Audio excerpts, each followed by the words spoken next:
Selamat datang di serial video Segigit CSS, Belajar CSS dari Dasar.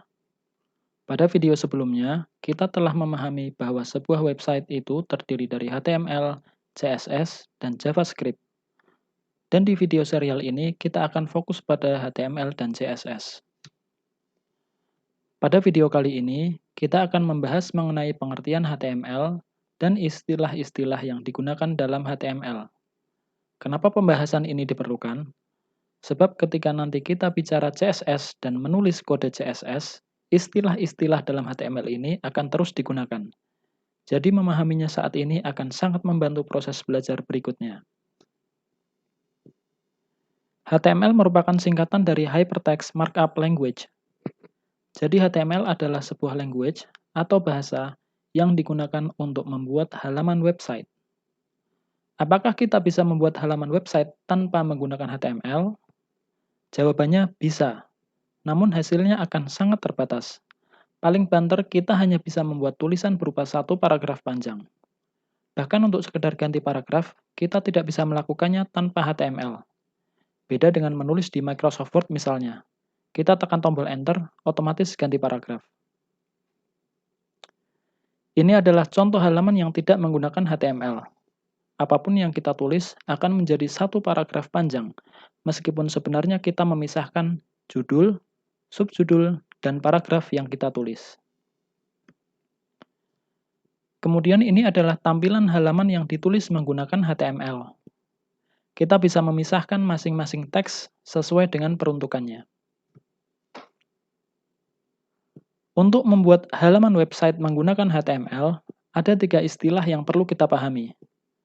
Elemen, tag, dan atribut. Elemen adalah nama bagian-bagian HTML. Misalnya, H1 untuk judul, H2 untuk subjudul, P untuk paragraf, dan A untuk link menuju halaman lain atau website lain. Mengapa H1 bukan H aja? Mengapa P? Mengapa A? Itu memang sudah ketentuan dari sononya.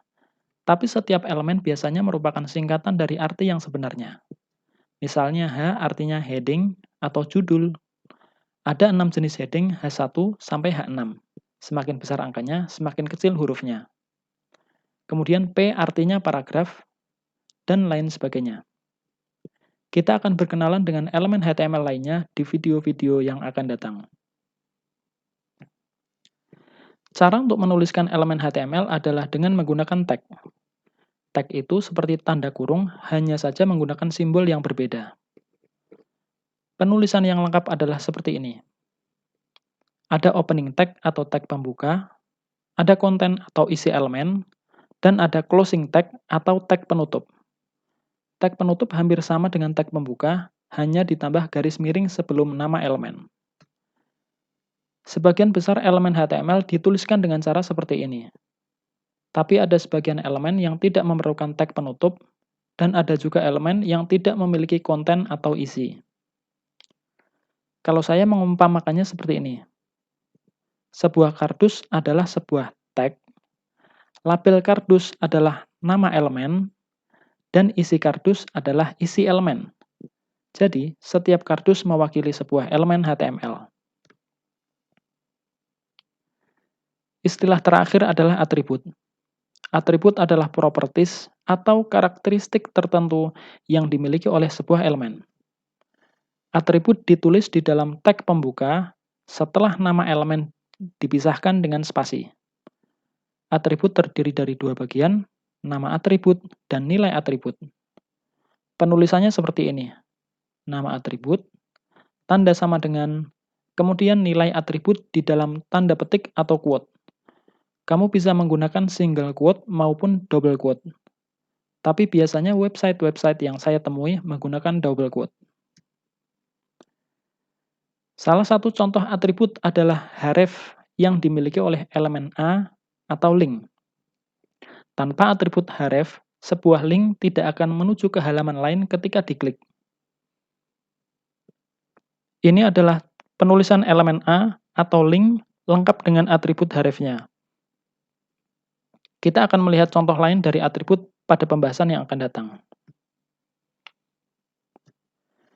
Kemudian ini adalah contoh tulisan yang terdiri dari judul, paragraf, dan link. Perhatikan bahwa saya meletakkan elemen link di dalam elemen paragraf. Dan secara umum, sifat elemen HTML memang seperti ini.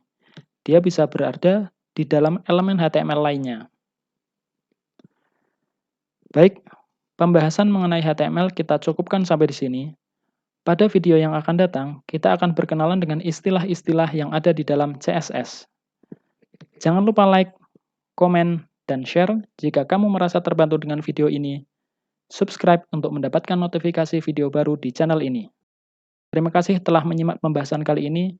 Sampai jumpa di video-video berikutnya.